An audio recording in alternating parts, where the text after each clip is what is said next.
I'm going to use this recycled glass jar as the main piece for this light up wagon decor set. We're also going to need to create the wagon, so grab you a little crate. This is just a Dollar Tree piece. For the wheels, I'm going to use some little wood knobs I had in my stash. You could absolutely use wood rounds, whatever you would like, and then grab a napkin. Pick any napkin, because we're going to need to decoupage the outside of our wagon. I really want this napkin to pop, so I'm going to take some of my Folk Art multi-surface in the white and give this wagon a nice coat. You can apply as many as you would like, but I usually just do one to get us a nice base. Paint yours as many times as you would like. And people, depending on the look you're going for, you could absolutely leave this neutral and just decoupage it anyway. Usually it still turns out beautiful. Make sure to allow your piece to completely dry before you begin decoupaging. Remember to remove all the sneaky layers off the back of that top decorative layer, because we're just going to be decoupaging that top one. I decided to grab my Gorilla Glue gel and attach these little half wood beads onto the front of the knobs.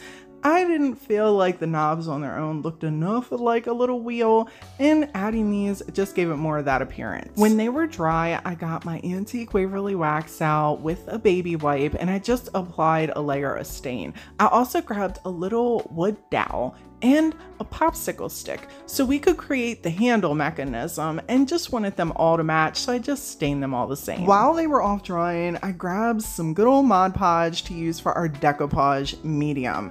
I cut the napkin down a size so it wrapped our little wagon, and then I just used a fan brush to apply our Mod Podge, and then grabbed my little sponge. This is just a dry kitchen sponge I like to cut in half, and I like to use these with napkins. Helps to kind of minimize the amount of wrinkles as well as get any excess Mod Podge. Feel free to apply yours however you would like. And I continued this until the entire box was covered.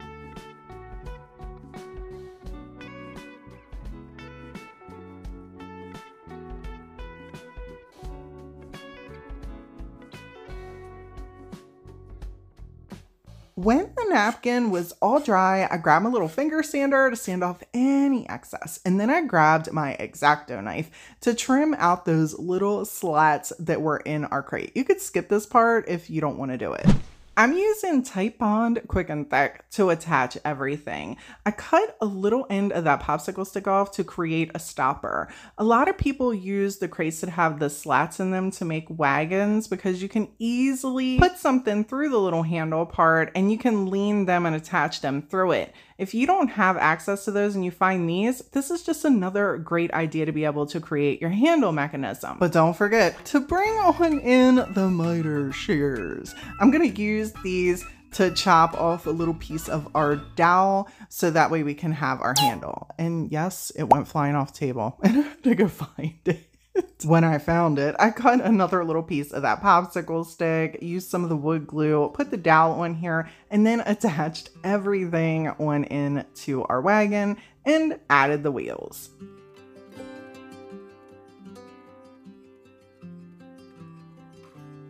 The moment you've all been waiting for, the glass part. And you're all like, Brandy, isn't this supposed to be a glass DIY? It is. Calm down, people. It is. Look at us. We're adding some twine to the top of it, okay? Then we're gonna take a little bit of that twine and add it to the handles. So you know it matches. It's just incorporating the set bit. The wagon just happened to take longer than actually decorating the glass piece. Now that it's completely done, decorate it however you would like. Put whatever you would like in the wagon. I'm adding some fairy lights into the glass piece. You could absolutely put the fairy lights in the wagon. There's so many little ways that you could redo this. I also love that the piece is fairly neutral, so if you wanted to redecorate this with the seasons and switch out the colors, nothing is actually on here that can't be remixed for you to change out with your decor.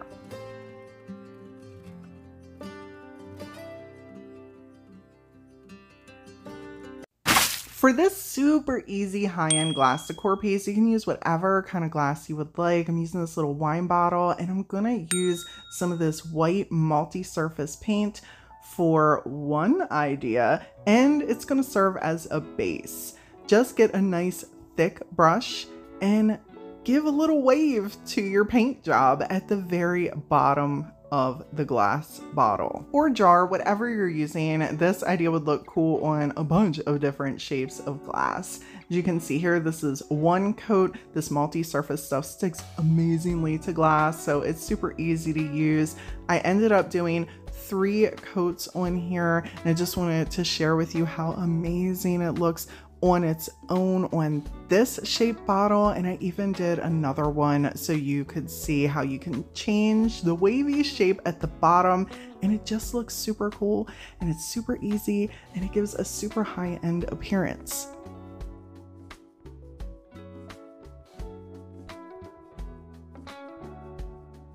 And if you get tired of looking at those, grab you some folk art metallic paint and give a couple coats of the metallic paint right over the white base you put here.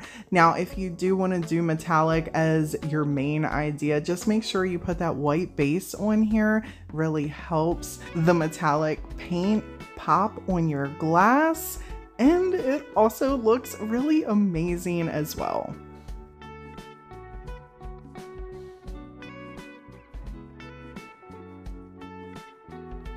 For this Bohemian glass decor idea, I'm going to be using 2 different shape jars, and we're going to get a little artsy fartsy and need to create a base. So I'm using DIY's paint in the bead board and a little pouncer to just tappity tap tap tap that paint all over these jars. And I did 2 full coats for really good coverage and allowed these to dry completely overnight. I know, waiting for things to dry, it's a nightmare. I was in a store recently and seen some bottles like this. So I took to the internet not knowing how to like search for it, and I was like, cool painted bottles. I eventually found these types of bottles, and they were called Bohemian bottles. And I was like, ooh, we can definitely do this, right? Pick some pretty colors. And I grabbed a flat brush and a thin, like, round brush, a real small one, so it had some detail in it. I will tell y'all that grabbing acrylic paints was a mistake for this. Took me like 3 coats of each color for solid coverage, and then if you're painting over the other one, so don't go acrylic. I spent over 3 hours painting these beautiful bottles. Save yourself some time, okay, and make sure you're using chalk paint. It just gives you really good coverage, and you will be done painting this a lot quicker than I was.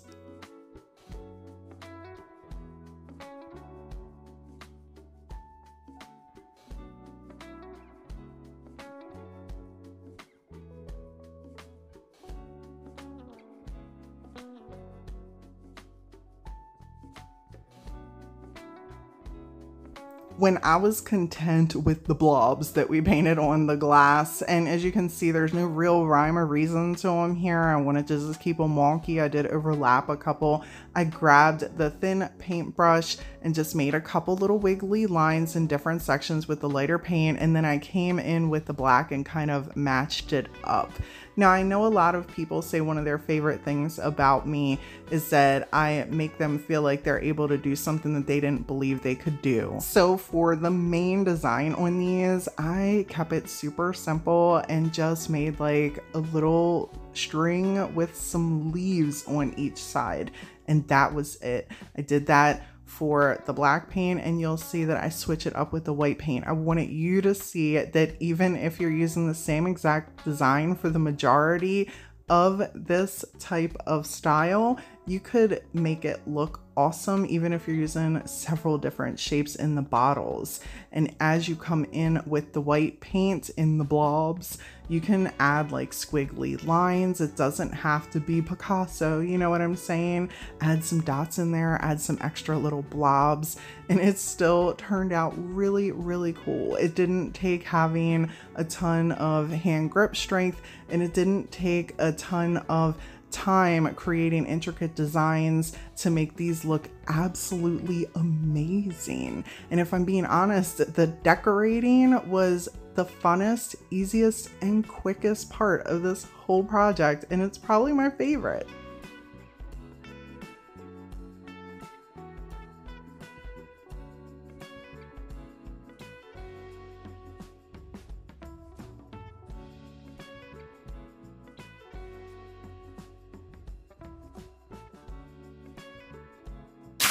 We are going to need a large glass bottle for this decorative glass decor piece. I want to create a mixed base on this piece to start with. So I'm just taking both of the colors and putting it in a little bowl, not really mixing them together, but just kind of like smushing the pouncer in there and then tappity tap tap tapping that color all over the bottle so we can see a difference between the white and the cream, and there are some blended colors. So we have a beautiful undertone for this gorgeous TDS Decoupage Paper that we're going to be applying on this bottle. And people, if you just want to use white, you can absolutely do that. I just want to share how you can actually mix different color variations underneath of a white print, and it will help different designs pop in different ways. There are some gold and brown undertones in this print, and I wanted them to really shine through. I'm using Mod Podge as our medium and a fan brush to apply our paper.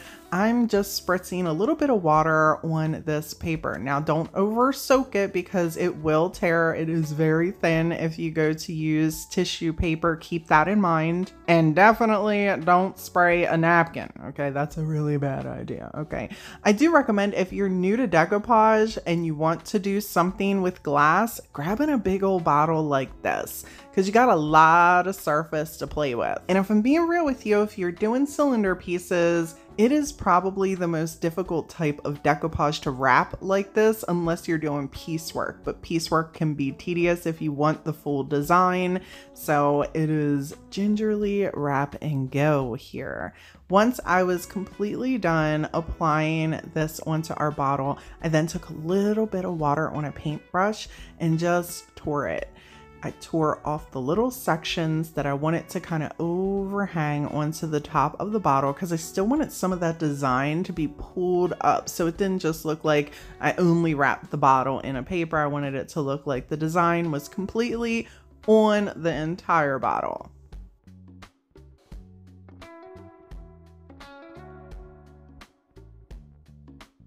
When I was happy with that, I grabbed some Mod Podge and I squeezed down in behind the tissue paper and then gently just took my finger and pressed it to overlap on top of the bottle.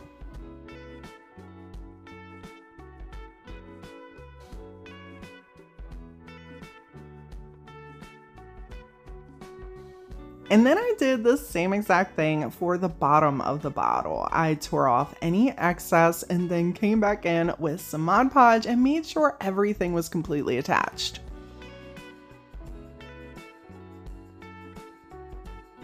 When everything was dry, I came back in with a paintbrush and took some white paint and tappy tap tap tapped all around the edges. This just kind of blends that decoupage paper into the painted background. And then I decided to wait for that to dry and I added some accents onto the top of this piece. And I think it turned out so amazing.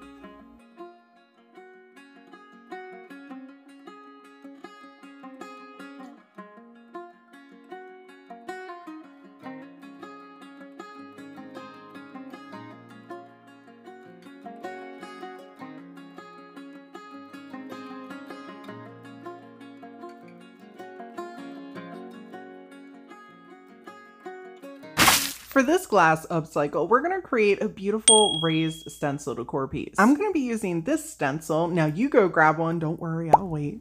I'm often asked where I get my stencils, and usually I just pick them up off Amazon. That's where I got this one. I trimmed it down to size, so we just had a little strip, and then I grabbed my painter's tape to attach it really well. Next, I grabbed my homemade texture paste and I smooshed a nice thin layer over top of the stencil. Be careful if you're not using an adhesive stencil or didn't spray any adhesive on here because little sections will pop up since you are working with a cylinder. But if you're careful, it turns out pretty good. Allow this to dry, and in case you're wondering what dry means to me, it could be the next day. For this project, it was the next day. When it was completely dry, I took some painter's tape and then I just sectioned off the top and the bottom.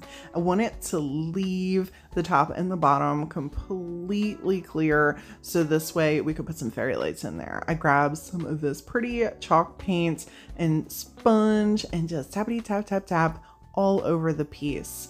It's a really good idea to use chalk paint when you're doing a raised stencil, because once it dries, it kind of hardens, that texture pays into place even more. And you're going to definitely want to make sure you seal over this as well. You could use Mod Podge, just go over the section that you painted. And people, if you got a little bit of bleed through like I have here, don't worry, here's how you fix that. Grab you a dotting tool, okay? These are down in my Amazon affiliate link for anyone interested, and just scrape up against where that paint bled through until you meet that perfect line. It's gonna crumble right on off. I grabbed some white paint and did a very, very dry brushing over top of our ornate stencil that we have here, just to kind of let it pop through that green paint, and then added some rope twine, I guess you would call it, onto the top of our jar.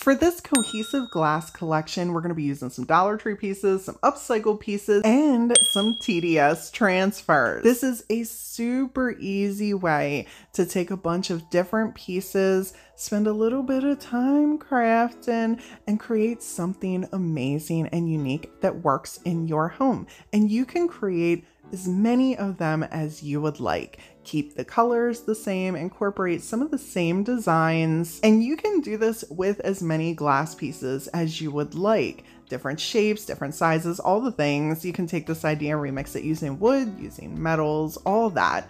Creating beautiful, cohesive collections just requires that you pretty much keep the design or the color all the same throughout what you're creating.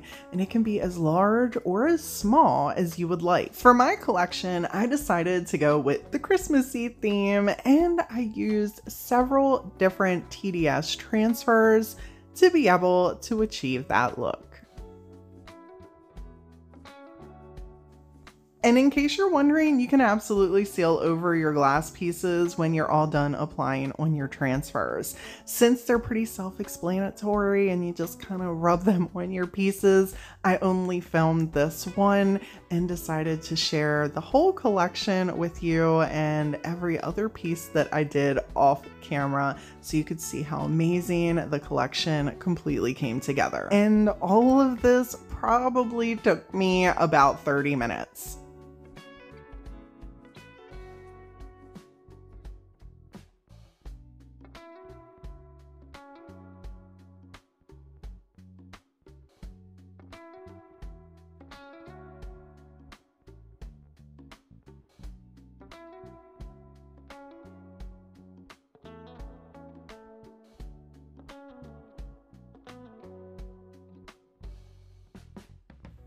For this glass hanging wall decor, we're going to be using 2 small jars we're going to be upcycling and this large wood plank from Dollar Tree. Now, I decided that I wanted to put a stencil on here, so I just grabbed one of my ornate stencils that I had in my stash, and I marked it to figure out kind of where the center of our large wood plank is. You can skip this part if you would like, but I just wanted to pop a stencil in here. Then I'm marking exactly where I want to place these jars. I want to paint the glass jars, so I'm going to mix these two together to get a really beautiful cream color.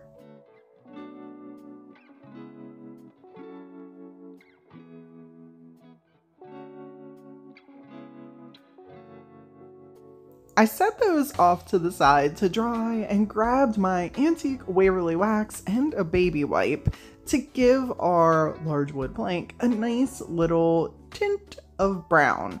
You can apply as many colors as you would like or different colors. I wanted to just do a real light neutral, and I love how antique Waverly wax dries.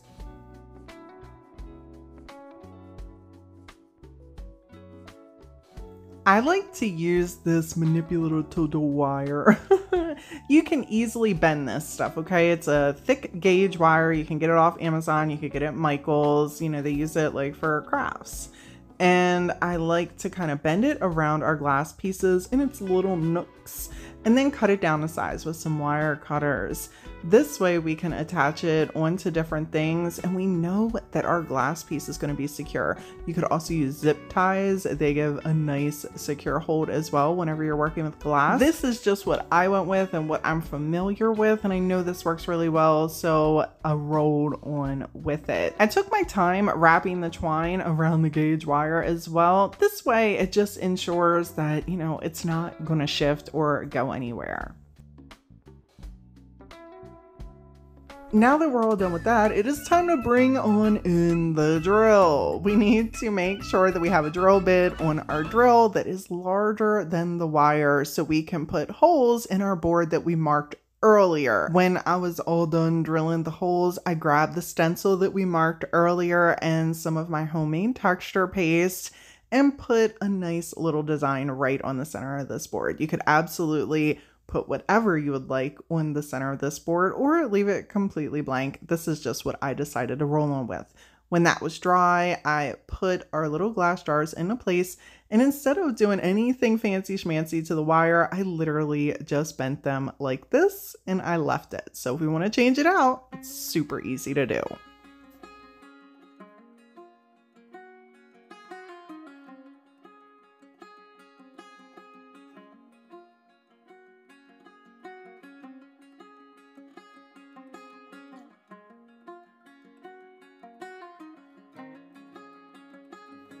If you're looking for more glass inspiration, check out this video right here. And for anyone looking for TDS products you see me using in this video today, check out the DIYstruggle.com. There are a ton of creative products for you to get crafty with on your next project. As always, people, thank you all so much for hanging out with me today, and until next time, bye!